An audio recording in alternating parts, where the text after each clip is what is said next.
जय श्री कृष्ण। अपने कृष्ण चक्षु चैनल से जुड़े हुए सभी साधकों का मैं अमिता वशिष्ठ हार्दिक अभिनंदन करती हूँ।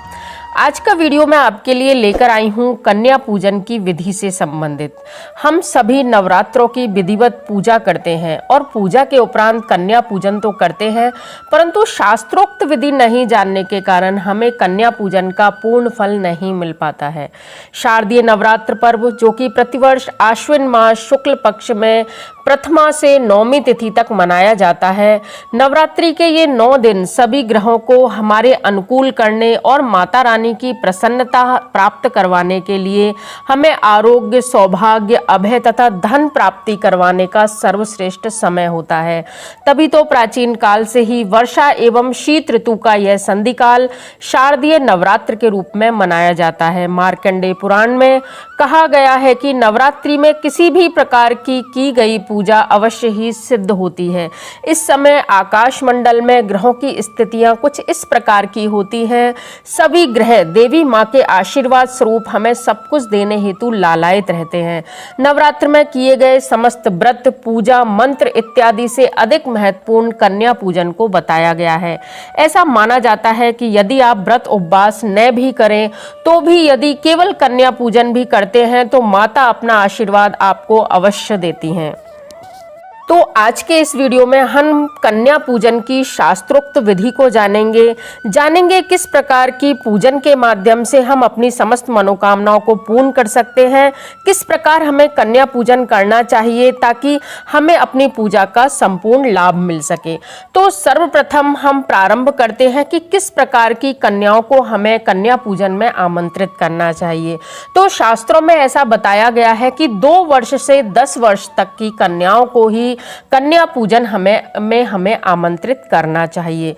2 से 10 वर्ष तक की 9 कन्याओं को पूजन हेतु आमंत्रित करने के साथ ही 1 अथवा 2 बालकों को भी हमें, उनकी उम्र भी 2 वर्ष से और 10 वर्ष तक ही होनी चाहिए, उन्हें भी कन्या पूजन के साथ ही हमें निमंत्रित करना चाहिए। बटुक भैरव अथवा हनुमान जी के रूप में उनकी पूजा हमें करनी होती है। तो 1 अथवा 2 बालकों को भी हमें, जिनकी आयु कन्याओं के समान ही 2 से 10 वर्ष तक हो सकती है, उनको हमें अवश्य ही कन्याओं के साथ कन्या पूजन में बुलाना चाहिए। कन्या पूजन अष्टमी अथवा नवमी 2 दिन किया जाता है। कहीं कहीं विजयादशमी के दिन भी कन्या पूजन करने का विधान आता है।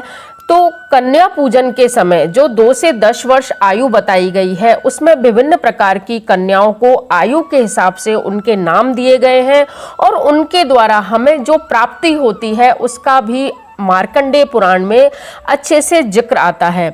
तो 2 वर्ष की जो कन्या है उसको कौमारी का स्वरूप कहा गया है। वह हमारे दारिद्र को दूर करती है, दुखों को वह हमारे घर से ले जाती है, नष्ट कर देती है।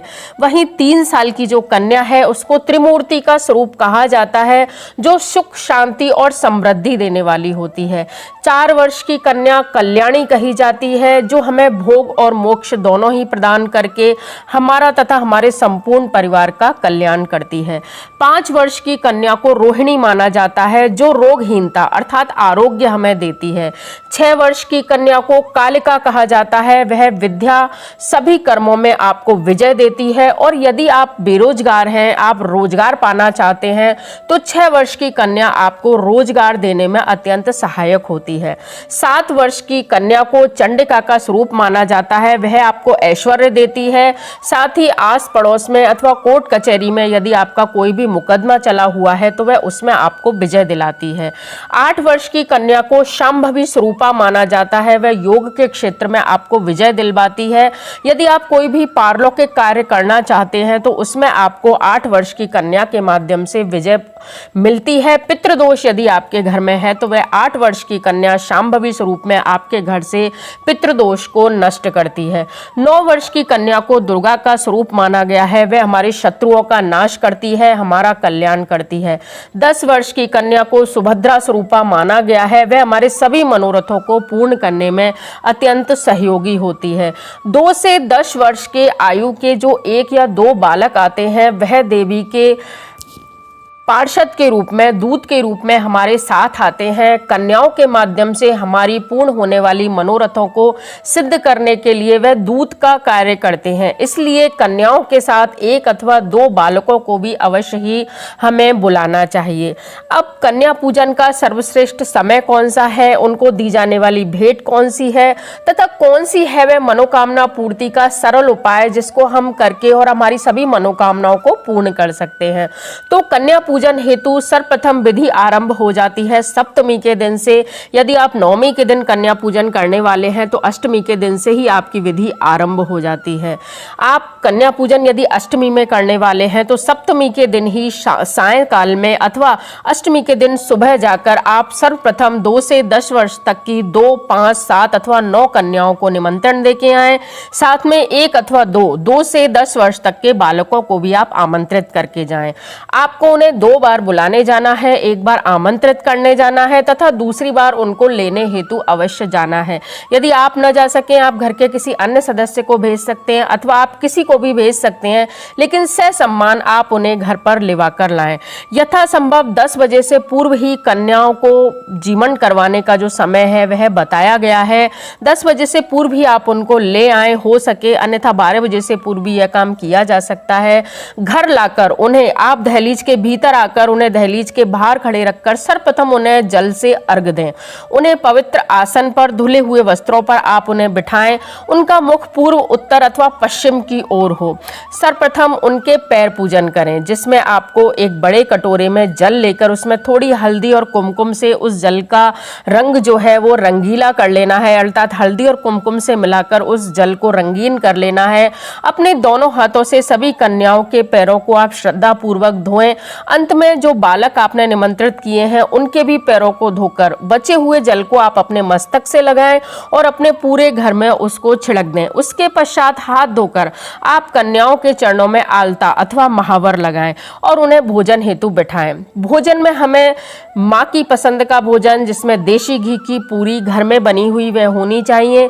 देशी घी की पूरी, सूजी का हलवा, छोले की सब्जी, काला चना, चिवड़े, पुए इत्यादि माँ को अत्यंत पसंद है। यह उनका पसंदीदा भोजन है।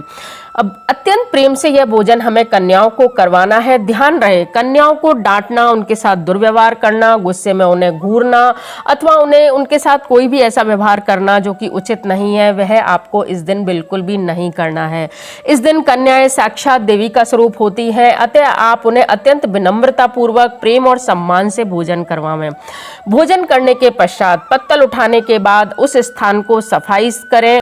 कन्याओं को वस्त्र, जिसमें रुमाल, चुनरी, पहनने के कपड़े इत्यादि हो सकते हैं। साथ में 5 मेवा, जिसमें काजू, मखाना, नारियल की गिरी, मिश्री व किशमिश इत्यादि हों। एक कोई भी पुरुष फल जैसे केला, सेब, हरा नारियल इत्यादि उन्हें आप भेंट अवश्य दें। भेंट के रूप में, दक्षिणा के रूप में पैसे देना अत्यंत आवश्यक माना जाता है। लाल पुष्प व ज्वारे, यदि आपने घर में जवारे बोए हैं तो उन जवारों में से भी कुछ अंश उनके लिए आप भेंट के रूप में अवश्य दें। भेंट देकर उनके मस्तक पर कुमकुम, रोली इत्यादि का तिलक कर उनके चरण स्पर्श कर उनसे आशीर्वाद लें। आपकी स्नेह भरी आंखें ही माता को प्रसन्न करने के लिए काफ़ी होती हैं। इस प्रकार कन्या पूजन कर उन्हें आप प्रेम से दरवाजे तक अथवा उनके घर तक, राह तक, जहाँ तक भी आप जा सकें वहाँ तक उन्हें छोड़ने जाएं और उनसे अगले वर्ष पुनः आने की प्रार्थना मन ही मन आप करें। यही कन्या पूजन की शास्त्रों तो वह उत्तम सरल विधि बताई गई है। यदि माता से आप अपनी कोई मनोकामना पूर्ण करवाना चाहते हैं तो उसके लिए भी एक छोटा सा सरल उपाय देवी भागवत में बताया गया है। इसके लिए आपको करना यह है कि जितनी भी आपकी मनोकामना है, 1, 2, 5, जितनी भी आपकी मनोकामना है, आप उतने हरे नारियल, जटाओं वाले नारियल अपने घर में एक दिन पूर्व ही लेकर आएँ या उस दिन आप लेकर आएँ। माता रानी के सामने उस जटा वाले हरे नारियल को, जल से भरे हुए नारियल को माता के चरणों में आप रख दें। उस पर स्वस्तिक बनाते हुए आप माता से अपनी मनोकामना पूर्ण करने हेतु प्रार्थना करते जाएं और स्वस्तिक बनाकर माता के चरणों में वह हरे नारियल आप चढ़ा दें। जब आपके घर में कन्याएं आएँ, वह बटुक भैरव आपके घर में आएँ, तब आप अपनी मनोकामना का निरंतर हृदय में चिंतन करते रहें, माता की प्रसन्नता से पूजा करते रहें। और जब कन्याएं और बटुक भैरव आपके घर से जाने लगें तो यदि आपकी 1 या 2 मनोकामनाएं हैं तो बटुक भैरव से उस मनोकामना को आप कहते हुए अथवा मन में ही उसकी धारणा करते हुए वह नारियल आप उनको भेंट कर दें और माता से प्रार्थना करें कि अगली बार जब आप हमारे घर में पधारें तो मेरी यह मनोकामना पूर्ण हो चुकी हो। इस प्रकार जब प्रार्थना करके आप यह जल से भरा हुआ नारियल बटुक भैरव को देते हैं, उपहार स्वरूप देते हैं, तो वह मनोकामना शीघ्र ही आपकी देवी माँ के पास पहुँचती है और आपकी मनोकामना अवश्य ही पूर्ण होती है। तो इस प्रकार शास्त्रोक्त विधि से किया गया पूजन हमारे तथा हमारे परिवार के लिए अत्यंत कल्याणकारी होता है। आजकल जो उपहार स्वरूप सामग्रियां दी जाती हैं, जिसमें प्लास्टिक के या धातु के कोई बर्तन होते हैं, उनको देना उचित नहीं माना जाता है। कन्याओं के लिए मेवे, फल भेंट के रूप में, दक्षिणा, धन इत्यादि, स्वर्ण, चांदी इस प्रकार का ही दिया जाता है। प्लास्टिक अथवा धातु के बर्तन उनको भेंट में नहीं दिए जाते हैं, वह दारिद्र्य कारक होते हैं। इसलिए शास्त्रों में जो उपहार देने हेतु जो बताया गया है, जो विधि बताई गई है, उसी को मानकर ही आप उन्हीं का अनुकरण करके ही उसी विधि से आप कन्या पूजन यदि करते हैं तो आपको कन्या पूजन का सर्वश्रेष्ठ फल प्राप्त होता है। तो कैसा लगा आपको मेरा ये वीडियो? अगर अच्छा लगा हो तो प्लीज़ लाइक, शेयर और सब्सक्राइब जरूर कीजिए। धन्यवाद। जय श्री कृष्ण।